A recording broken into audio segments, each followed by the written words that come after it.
এইভাবেই বিএনপি আওয়ামী লীগের পথে হাঁটছে। একটু আগে একটা ভিডিও করছিলাম যে কিভাবে কিভাবে কেন তো এখন আবার একটা খবর আসলো ভাইয়েরা, তৃতীয় শ্রেণীর ছাত্রীকে ধর্ষণের ভিডিও ভাইরাল, জামাত কর্মী আটক। ম্যাসাকার, একবারে ম্যাসাকার। হ্যাঁ, একটা শব্দ উচ্চারণ করেছিলাম যে জামাতের এরকম যত ঘটনা আছে একটা গণবিয়ের আয়োজন করা হোক। বলেন তো কেমন হইতো? ওই সময় আপনারা মজা করছেন যে তারেক ভাই কি সব বলে, শয়তানি করে। ঠিক আছে, দেখেন তো প্রয়োজন কিনা বলেন তো। এরা দেখেন, এদের টার্গেট মেঘনা আলম আপু না, মেঘনা আপু আলম আপু বলছিল যে জামাতের টার্গেট হলো সেই অসহায় মেয়েদের, সেই ছোট বাচ্চাদের যাদের না বলার শক্তি নাই। এই যে ছোট তৃতীয় শ্রেণীর বাচ্চাটারে ধর্ষণের ভিডিও ভাইরাল হয়েছে, জামাত কর্মী আটক হয়েছে। এগুলোর কিভাবে করবেন বলেন? তারা বক্তব্য দেয় যে এই দল বিএনপি আওয়ামী লীগের মতো হয়ে গেছে। আরে বাবা, বিএনপি আওয়ামী লীগের মতো হয়ে গেছে যে বক্তব্য দিচ্ছেন, আপনারা আওয়ামী লীগের চেয়েও ভালো নি। জিজ্ঞাসা করছি যে আওয়ামী লীগের অপরাধ সেটা কি জামাতের চেয়েও বড় অপরাধ? জিজ্ঞাসা করি। শেষ, একদম শেষ। সব বিনাশ করে দিছে এরা, বিনাশ করে দিছে। ঠিক আছে, আমার তো মনে হচ্ছে জামাত এমপিদের মোবাইল চেক করা দরকার, যে মোবাইল টিপলে রস বের হয় কিনা। কারণ যে অবস্থা, সরি মানে উফ, মানে কেন বলতেছি, তারা সবসময় অন্যকে হিউমিলেট করে, যে উমুক উমুকের মতো হয়ে গেল, উমুক উমুকের মতো হয়ে গেল। ভাই তুমি কার মতো হইলা? ঠিক আছে, তুমি কার মতো হইলা বলো তো? হ্যাঁ, সব বিনাশ করে দিছে, সব বিনাশ করে দিছে, বিনাশ করে দিছে রে। এই জামাত কর্মীর ভিডিওটা ভাইরাল হয়েছে যে তৃতীয় শ্রেণীর ছাত্রীকে সে ধর্ষণ করছে, একটু আগে আর টিভিতে নিউজ। তো তার আগেই মানে আনঅফিসিয়ালি বিভিন্ন জন বলতেছিল, তো ভয়েতে পোস্ট করিনি, কারণ ওরে বাবা রে বাবা, আল্লাহ যদি নারাজ হয় আবার জামাতের বিরুদ্ধে পোস্ট করলে, তাই না? হুম। তো একজন জামাত কর্মী লিখছে, তোর কপালে শনি আছে। কেন, আপনার কি লজ্জা নাই? আপনি বলতেন ওই জামাত কর্মীর কপালে শনি আছে। জামাত কর্মী ধর্ষণ করছে, আপনি বলতেছেন তারেকের কপালে শনি আছে। তাহলে তো কিভাবে, এটা এভাবে হয় কিভাবে? তো তো গাজী নজরুল ইসলাম থেকে শুরু হয়েছে, তারপরে এই সাতক্ষীরাতে আমাকে জবাই করতে চাইছিল জামাত কর্মীরা। চিন্তা করতে পারেন? হুম, একে ঠাড়া পড়ছে ডাইরেক্ট। আমি একটা মজলুম মানুষ, আমি কারো উপর জুলুম করিনি, কারো গায়ে হাত দেই নাই, দুটো কথা বলছি। আপনারাও আমার দুটো কথা বলেন, গালি দেন। আন্দোলন সংগ্রামে একসাথে আন্দোলন করছি, সমালোচনা নিতে পারেন নাই। আমি কিন্তু আপনাদের কাউকে গালি দেই নাই। গালি দিছি? জামাতকে গালি দেওয়ার হিম্মত আমার নাই।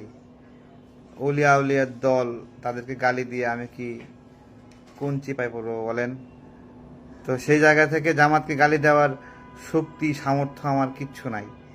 আমি গালি দেই নাই, শুধু ঘটনাটা বলতেছি, আপনারা উল্টা। ঠিক আছে। হুম। তো জামাতিরা ছড়ানোর চেষ্টা করছিল যে আমি নাকি প্রবাসীদের অসম্মান করছি।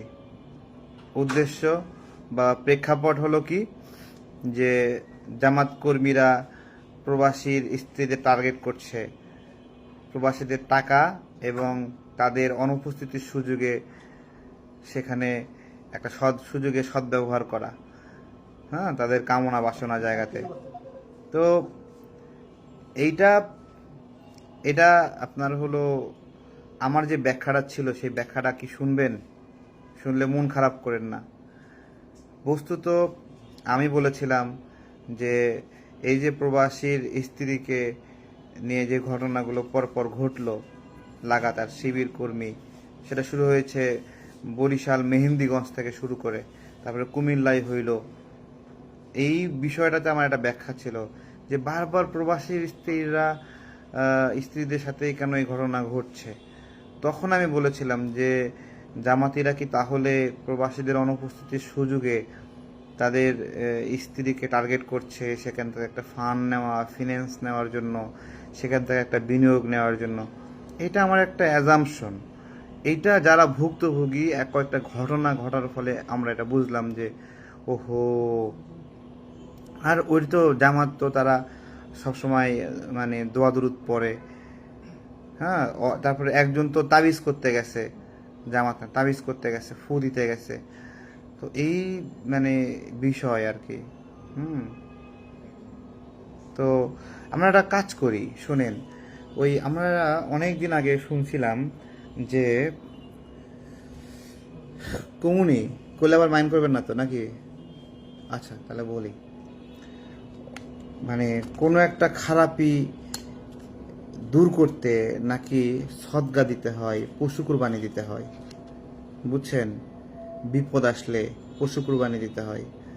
আমি যখন গুম হলাম প্রথমবার, আমার মা সাথে সাথে মাদ্রাসায় গিয়ে ছাগল জবাই করছিল 2টা। তো তার একটা বিশ্বাস ছিল যে ছাগল জবাই করলে বিপদ আপদ চলে যায়। তো হযরত শাহ সুলতান বলখি রহমতুল্লাহ আলাই উনি যখন যুদ্ধ করতেছিলেন তখন একটা জীবনকূপ ছিল ওইখানে, আপনার হলো ওই তার প্রতিপক্ষের যারা আসলো ওরা ওখানে লাশ ফেলে দিলে জেতা বের হয়ে আসতো। তখন শাহ সুলতান বলখি রহমতুল্লাহ আলাই গরু জবাই করলেন।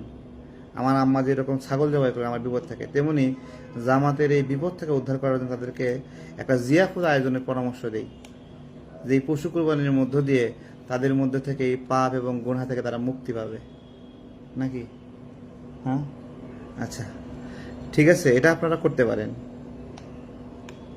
তাই না?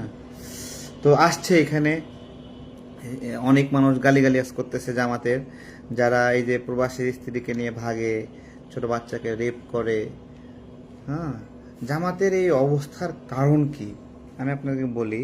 এই যে বিভিন্ন জায়গায় হামলা করছে, কনসার্টে হামলা করছে বা বিভিন্ন ধরনের ঘটনা ঘটছে, এর কারণ কি? বেসিক্যালি এরা আসলে মানে যৌনতাকেই বিনোদনের একমাত্র উপায় মনে করে।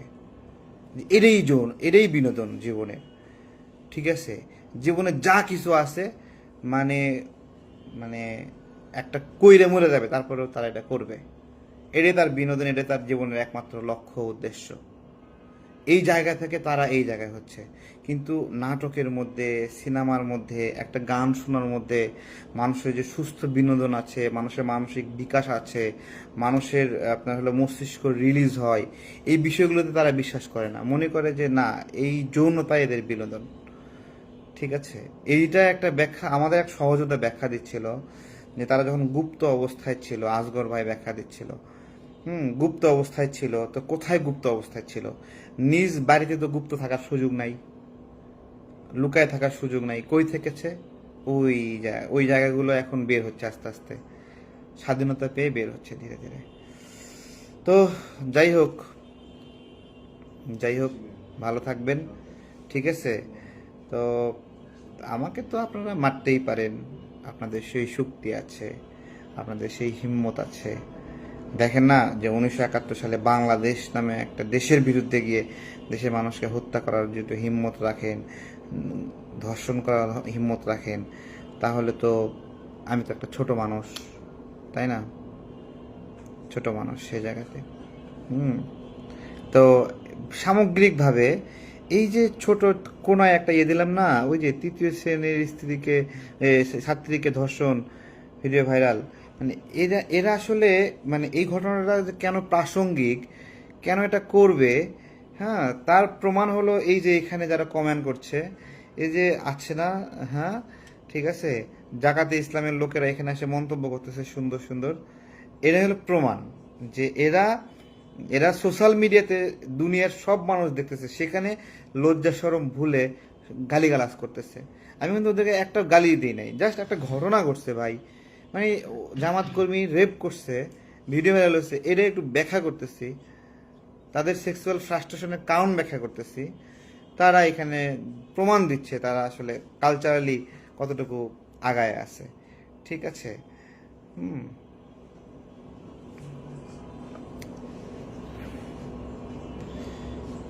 আল্লাহ আল্লাহ আল্লাহ আল্লাহ আল্লাহ।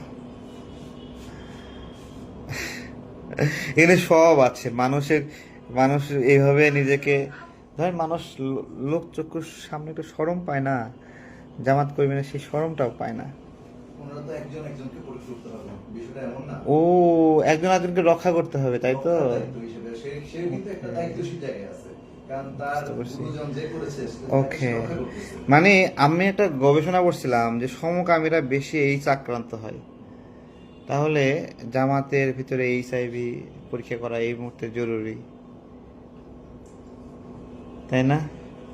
কারণ সে কিন্তু এবং একজন এমপি বলতেছে যে তার এলাকায় দায়িত্বশীল, যে তারা তার একজন তার এলাকায় 12 জন হলো এইচআইভি আক্রান্ত, এমপি বলতেছে, এবং তারা বেশিরভাগই এই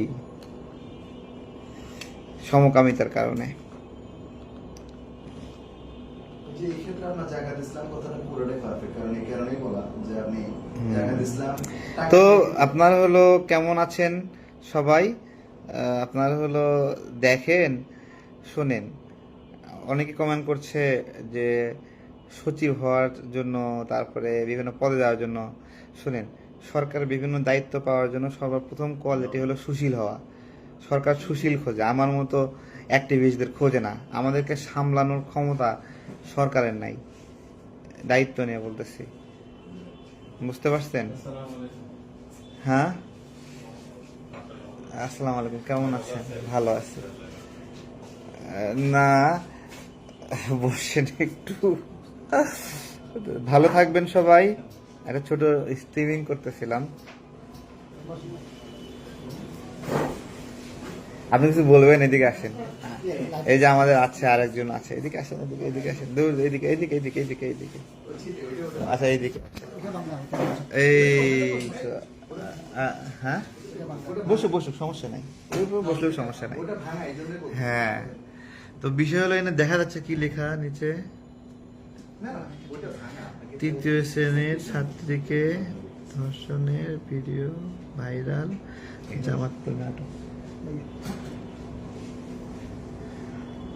আপনি কাছে লাগবে, এই আপনাদেরকে একটু আপন করে নিচ্ছে, সে কাছে নিয়ে নিল। হ্যাঁ, অনেকেই অনেকভাবে হয়তো গালিগালাজ করবেন, কিন্তু বাস্তবিক যে চিত্র সেটা একটু আপনাদের উপলব্ধি করতে হবে। আমি আসলে আপনাদের পক্ষেই কথা বলবো, আপনাদের বিপক্ষে না। আপনাদের মোবাইল দেন, কিসের পক্ষে কথা বলবেন? না, একটু শোনেন খালি শুধু। যেমন জামাতের আমির সাহেব তিনি অনেক দুঃখ প্রকাশ করে বলেছেন যে জামাত নামক রাজনৈতিক দলের উপরে গজব নামছে। আসলে গজবের আকার যে এই ধরনের হবে সেটা তিনিও উপলব্ধি করতে পারেন না। আমি কিন্তু আপনাদের পক্ষেই কথা বললাম। যেমন কিছুটা আপনারা উপলব্ধি করতে পারবেন আসলে গজবটা কিভাবে শুরু হয়েছিল। প্রথমত যখন জামাত থেকে মানে আমি শেষ করছি আর কি। প্রথমত জামাত থেকে যেভাবে মানে একটা ঘোষণা দেওয়া হয়েছিল, 7 দিনের মধ্যে যে আমি একটু আগে বলতেছিলাম যে বিএনপি জামাতের বেশি ক্ষতি করছে না আওয়ামী লীগ জামাতের বেশি ক্ষতি করছে? জামাত ইসলাম, আওয়ামী লীগ এবং বিএনপি উভয়টাকে না না না ভিতর থেকে ক্ষতি না করে না আসছে। না না না, আমি না বলতেছি যে মানে আওয়ামী লীগের সময় জামাতের উপর অনেক অত্যাচার নিপীড়ন হয়েছে, ঠিক আছে? তা এখন বিএনপির সময় চলতেছে। আমার প্রশ্ন হলো, কোন সময়ে জামাত বেশি ক্ষতিগ্রস্ত হয়েছে, বিএনপির সময়ে নাকি আওয়ামী লীগের সময়? বিএনপির সময়। বিএনপির সময় জামাত তো সবসময় লাভবানই হইল, কারণ না না না, শোনেন, তাহলে আপনি আসলে এখনো দার্শনিক জায়গায় ঢোকেননি এখনো। কেন বলতেছি দেখেন, মানে ধরেন কাউকে দূরে পাশায় বাড়ি দিল, লুকায় বাড়ি দিল, সমস্যা নাই, কিন্তু যদি ভরা বাজারে জুতা পেটা করে তাহলে কি অবস্থা? সেটা তো খারাপ। বা জুতার মালা গলা মালায় যায়। তো আমার বিষয় হলো যে আওয়ামী লীগের সময়ে হয়তো দুটো মাইল খাইছে, কিন্তু ইজ্জত কিন্তু হারায়নি, বুঝতে পারছেন? কিন্তু আপনি কিন্তু বিএনপির সময়ে কিন্তু তারা কিন্তু মান সম্মান ইজ্জত সব হারাইছে। সেই বিবেচনায় বলেন, মানুষ মার খাইলে বেশি ক্ষতিগ্রস্ত হয় না ইজ্জত হারালে বেশি ক্ষতিগ্রস্ত হয়? বিষয়টা হলো জামাত যখন মানে গুপ্ত ছিল, তাদের দোষগুণগুলো গুপ্ত ছিল।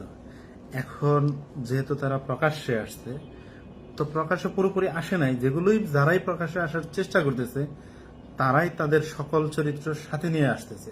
তো সেই ক্ষেত্রে আসলে এই ধরনের কাজ যারাই করবে তো তখন তাদের চরিত্রগুলো আপনি আস্তে ভালো আস্তে পারতেছেন না, এইদিকে আসেন, আপনি আপনি বুঝতেন বিষয়টা, এইদিকে আসেন। ভাই আমি বলুন না হ্যাঁ বলেন হ্যাঁ বলবেন না আমি মনে করি কি বলেন না, এই ক্ষেত্রে আচ্ছা বলুন, ভাই বলো একদম একদম বলো অসুবিধা নেই।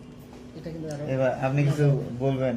আমি এতটুকু বলি যে বিএনপি জামাতকে যেভাবে মানে সুযোগ দিয়েছে, এই কারণেই আজকে বিএনপি জামাতকে যেভাবে সুযোগ দিয়েছে, এই সুযোগ এখন জামাত নিচ্ছে, যার কারণে আজকে এই জামাত এই সমস্ত অকাজগুলো ঘটনা ঘটাচ্ছে বিভিন্ন জায়গায় জায়গায়। জাকাত ইসলাম, আমি তো অনেক সময় জামাত ইসলাম বলি না, জাকাত ইসলাম আমার অনেক সময় গালাগালি করে, কাম নেই মানুষ এরকম বলেন।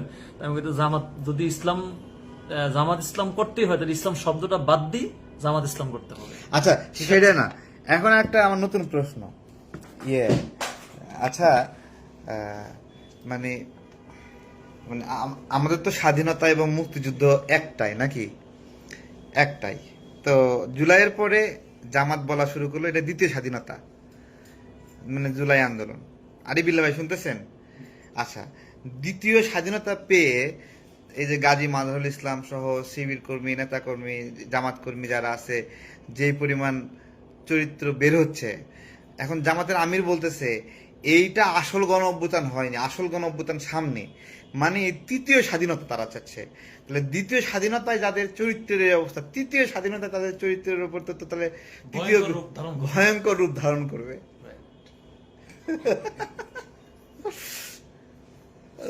রাগ করবে।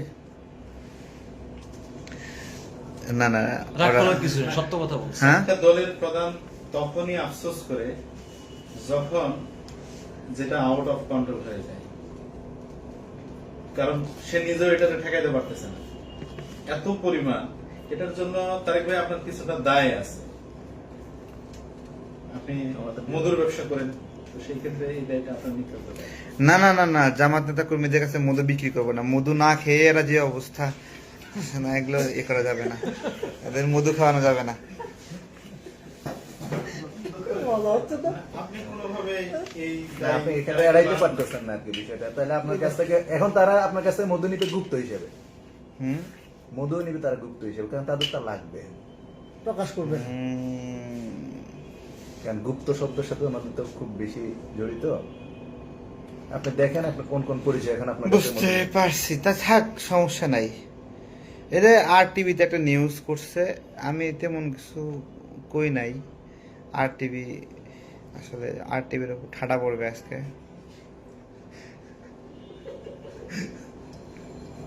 জীবনের শ্রেষ্ঠ গালি হয়তো আর টিভি আজকে খাবে। হুম জীবনের শ্রেষ্ঠ গালি হয়তো আজকে আর টিভি খাবে।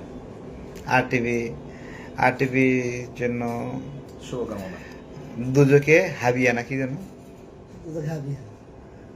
হ্যাঁ হ্যাঁ, হাবিয়া নামে কোনো হাবিয়া তো দুজক আছে? ও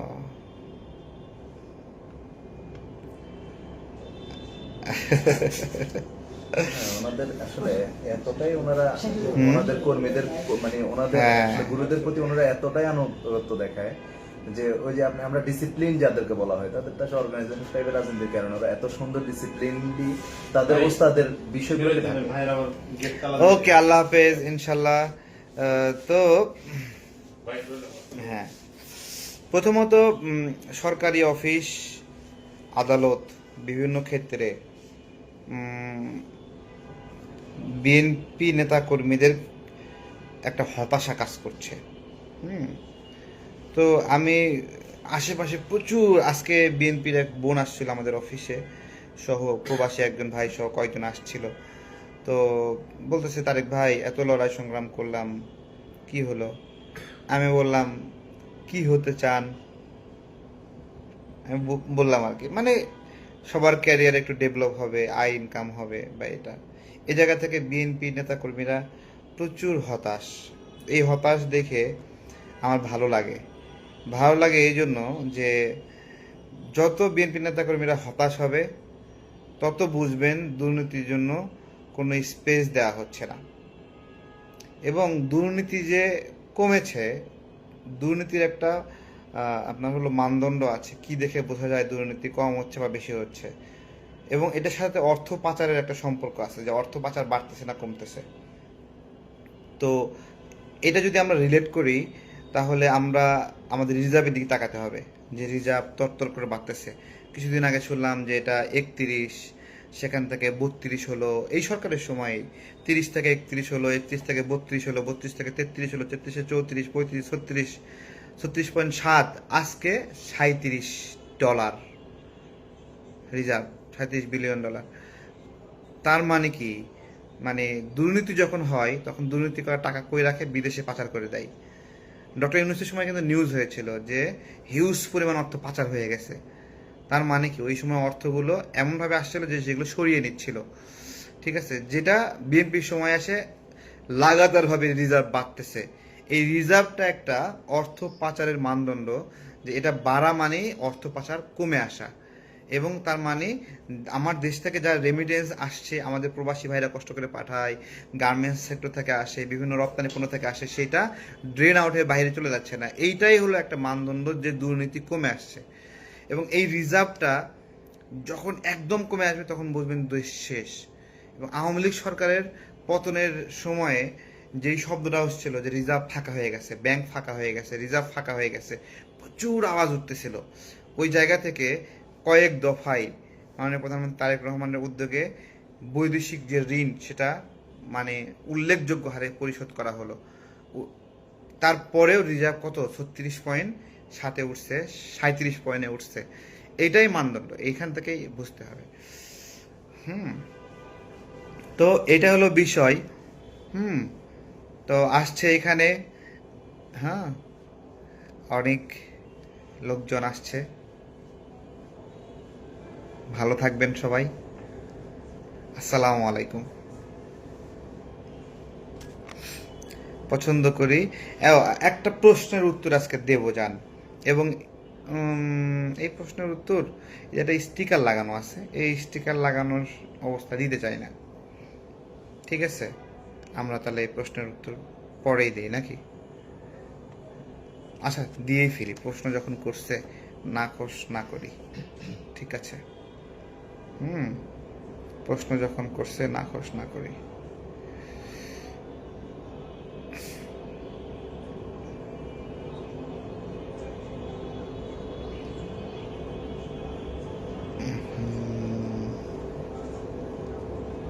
প্রশ্ন করেছেন, ওকে, পেয়েছি। 34 মিনিট আগে নিউজ করেছিল। আচ্ছা আচ্ছা আচ্ছা, ঠিক আছে। এই নিউজের ভিতরে কি লিখছিল এটা একটু জামাত, আচ্ছা আচ্ছা, ও এই ভিডিওটাও দিয়ে দিচ্ছে এখানে।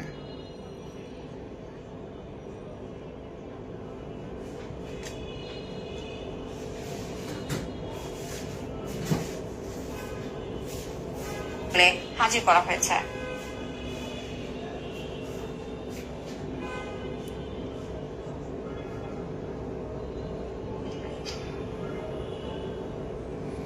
বলছি, ধানমন্ডি 32 নিয়ে প্রশ্ন করছে, তো ওটা নিয়ে উত্তর দেব। সফর বাতিল করে ভারতের নয়াদিল্লির প্রধানমন্ত্রীর সফর বাতিল। ও, স্থানীয়দের অভিযোগে হেলাল উদ্দিনের বিরুদ্ধে সামাজিকভাবে বিচারও হয়েছিল। ওই ঘটনায় তাকে 10,000 টাকা জরিমানাও করা হয়েছিল, 50টা ব্যত্রাঘাত করা হয়েছিল।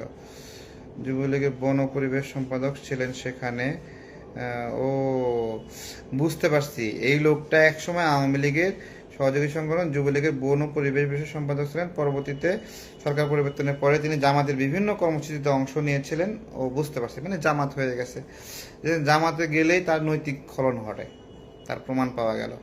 এটা নিয়ে অনেকে কমেন্ট করতেছে যে এটা যুবলীগের ছিল। ঠিক আছে, বুঝছি, যুবলীগের ছিল, তারপরে জামাতে যাওয়ার পরে হেদায়েত হয়েছে, হেদায়েত হয়ে সে ধর্ষণ করছে নাকি? এই চরিত্র হারালে মানুষ এরকম করে হারায়। প্রশ্ন করেছে ধানমন্ডি 32 নিয়ে,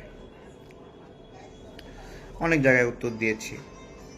এটা নিয়ে আওয়ামী লীগের লোকদের তেমন অভিযোগ নাই।